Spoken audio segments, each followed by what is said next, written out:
Laser very calm.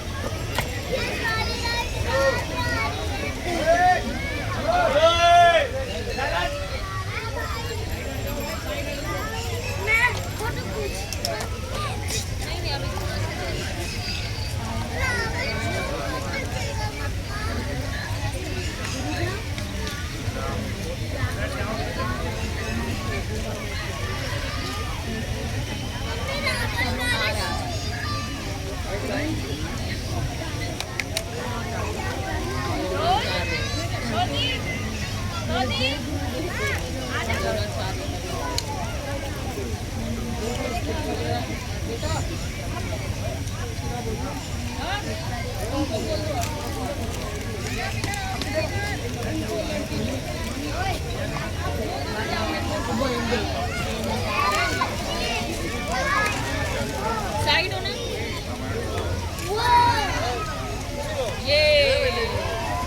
वेदों और शास्त्रों के ज्ञाता, धर्म और नीति के पालन करने वाले और युद्ध कला के अपराजित गुरु आचार्य द्रोण भारतवर्ष में गुरु के एक पर्याय है। आचार्य द्रोण जिन्होंने कौरवों और पांडवों को श्रेष्ठ योद्धा बनाया और हमें राजधर्म के प्रति निष्ठा का पाठ पढ़ाया। आचार्य द्रोण महाभारत के प्रभावशाली पात्रों में से एक। ऋषि भारद्वाज के आश्रम में द्रोण का जन्म हुआ।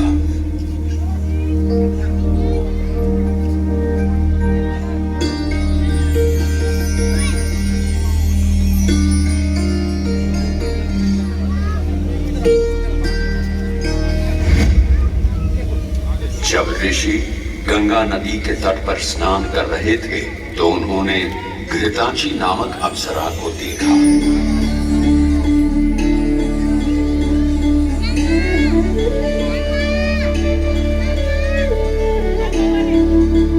उस क्षण उनके मन में प्रेम उत्पन्न हुआ। प्रेमवश पैदा हुए शुक्र को उन्होंने एक द्रोण अर्थात मिट्टी के पात्र में सुरक्षित कर लिया, जिससे एक दिव्य बालक का जन्म हुआ। मिट्टी के द्रोण पात्र से पैदा होने के कारण उसका नाम द्रोण रखा गया। बचपन में ही आश्रम में उन्होंने वेदों, शास्त्रों और शस्त्रों का अध्ययन किया।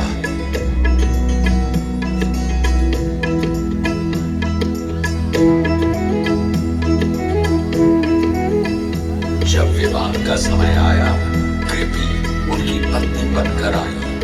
कृपाचार्य की बहन साध्वी कृपी अपने पति के आदर्शों में हमेशा सहायक रही। पुत्र अश्वत्थामा का जन्म उनके जीवन में नई ऊर्जा लेकर आया। अश्वत्थामा जन्म ही से दिव्य शक्तियों से संपन्न थे। उनके मस्तिष्क पर एक अमूल्य रत्न भी था।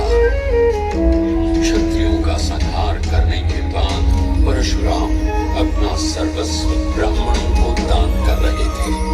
द्रोण भी धनुर्विद्या, दिव्यास्त्रों और धन की लालसा में उनके पास गए। हे भगवान परशुराम, मैं आपके चरणों में नमन करता हूँ। मैं आपसे धन आदि की प्राप्ति की इच्छा से आया हूँ। मैंने अपनी धन संपत्ति ब्राह्मणों को दान कर दी। मेरी बची हुई धनुर्विद्या दिव्यास्त्रों का प्रयोग सिखा सकता। गुरुदेव, मैं यही ज्ञान पाकर धन्य हो जाऊंगा। मुझसे बड़ा कौन धनी होगा जिसे स्वयं परशुराम ने सिखाया हो। द्रोण, तुम्हारी निष्ठा ने मेरा हृदय जीत लिया है। ज्ञान ही सबसे बड़ा दान है और मैं इसे अपने तक सीमित नहीं रखूंगा। आओ, मैं तुम्हें उन दिव्यास्त्रों का रहस्य सिखाता हूँ जिन्हें मैंने स्वयं वर्षों की तपस्या से पाया। ब्रह्मास्त्र, नारायणास्त्र, अज्ञायास्त्र, ये सभी शस्त्र अब तुम्हारे होंगे। तथास्तु। द्रोणाचार्य द्रोणाचार्य और द्रुपद बचपन के मित्र थे। द्रुपद ने अपनी युवावस्था में वादा किया था कि वो राजा बनने के बाद अपनी आधी संपत्ति द्रोण को दे देंगे, लेकिन जब द्रोण अपने कठिन दिनों में सहायता मांगने उनके पास पहुंचे तो द्रुपद ने उन्हें अपमानित किया।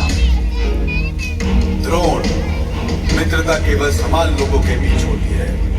मैं एक राजा हूँ और तुम एक निर्धन ब्राह्मण, हमारी मित्रता अब संभव नहीं। ये अपमान द्रोण के हृदय में गहराई से चुभ गया। उन्होंने प्रण दिया वे इस अपमान का बदला लेंगे। आक्रोश और दुख से भरे द्रोण कृपाचार्य के पास हस्तिनापुर पहुंचे। भीष्म पितामह ने उन्हें कौरव और पांडव राजकुमारों को युद्ध कौशल एवं शस्त्र विद्या सिखाने की जिम्मेदारी दी। अब वे द्रोणाचार्य नाम से जाने गए। द्रोणाचार्य ने अपना आश्रम वर्तमान में गुरुग्राम नाम से प्रसिद्ध नगर में बनाया। पुराने समय में अरावली पर्वत श्रृंखलाओं से घिरा ये नगर अत्यंत शांत एवं सुरम्य स्थल था। नगर के कोलाहल से भी दूर था। यहीं पर उन्होंने कौरवों और पांडवों को प्रशिक्षित किया। एक दिन द्रोणाचार्य ने सभी राजकुमारों की परीक्षा लेने का निश्चय किया। एक पेड़ पर लकड़ी का पक्षी बनवा कर रखा और सभी छात्रों से इस पक्षी पर निशाना साधने को कहा। सभी को पूछा, तुम्हें क्या दिखाई दे रहा है? किसी ने कहा, मुझे पेड़ पर पत्ते दिखाई दे रहे हैं। किसी ने कहा, शाखें। अंत में अर्जुन को निशाना साधने को कहा। अर्जुन से पूछा, अर्जुन, तुम्हें क्या दिखाई दे रहा है? अर्जुन ने कहा, गुरुवर, मुझे तो मात्र पक्षी की आंख दिख रही है। आचार्य ने कहा, चलाओ बाण। अर्जुन ने उस पक्षी की आंख एक ही बाण से फेंक दी। अब द्रोणाचार्य को पूरा विश्वास हो गया कि अर्जुन ही मेरा श्रेष्ठ शिष्य है और द्रुपद से मेरा बदला ले सकता है। जब राजकुमारों की शिक्षा पूरी हुई तो द्रोणाचार्य ने अपनी गुरु दक्षिणा मांगी। कहा, पंचाल देश के राजा द्रुपद को कैद करके मेरे सामने लाओ।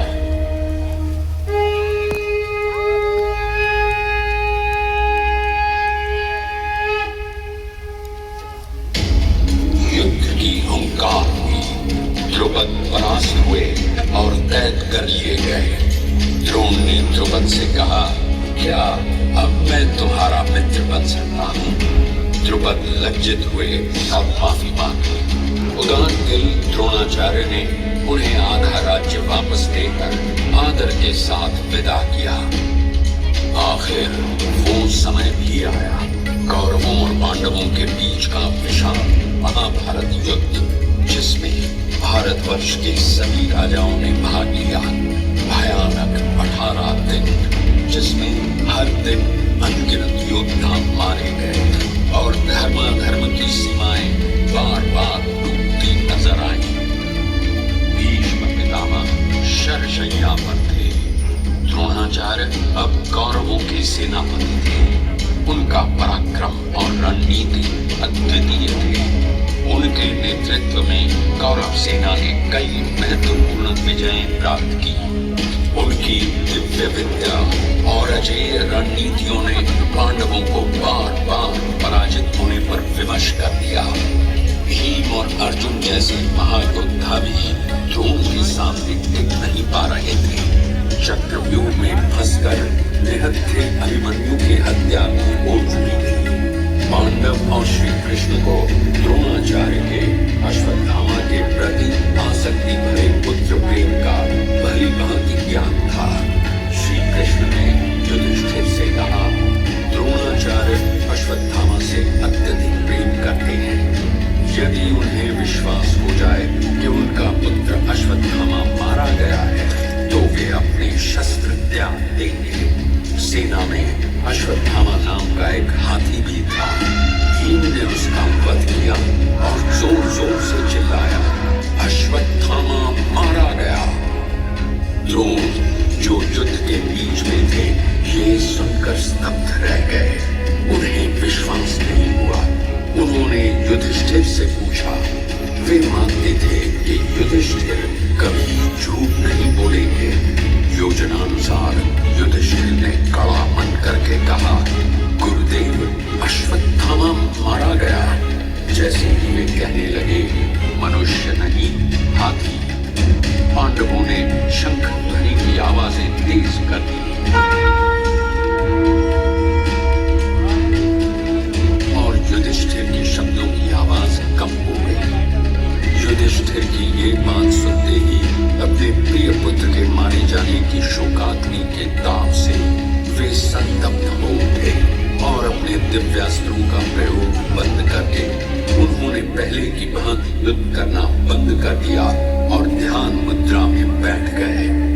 सभी योग युक्त महात्माओं ने द्रोण को परम धाम की ओर जाते देखा। योग का आश्रय लेकर श्रेष्ठ महर्षियों के साथ वे ब्रह्मलोक को प्राप्त हुए। धृष्टद्युम्न ने उनके नश्वर शरीर का वध किया। सभी उपस्थित लोगों की आंखों में आंसू आ गए थे। श्रेयान् स्वधर्मो विगुणः परधर्मात् स्वनुष्ठिता स्वधर्मे निधनं श्रेयः परधर्मो भयावहः। श्री कृष्ण गीता में कहते हैं, अपने धर्म और अपने कर्तव्य का निष्ठापूर्वक पालन करते हुए अपने प्राणों का बलिदान देना दूसरों के धर्म और कार्यों का अनुसरण करने से श्रेयस्कर होता है। द्रोणाचार्य की कथा हमें आत्मनिरीक्षण और आत्मविश्लेषण के लिए प्रेरित करती है। द्रोणाचार्य मनुष्य के भीतर के द्वंद्वों और उनके बीच के चुनावों के सबसे बड़े प्रतीक होकर हमें सिखाते हैं कि बाहरी चमक को भूलकर हमें अपने रास्ते पर बने रहकर अपनी चुनौतियों का सामना करते रहें।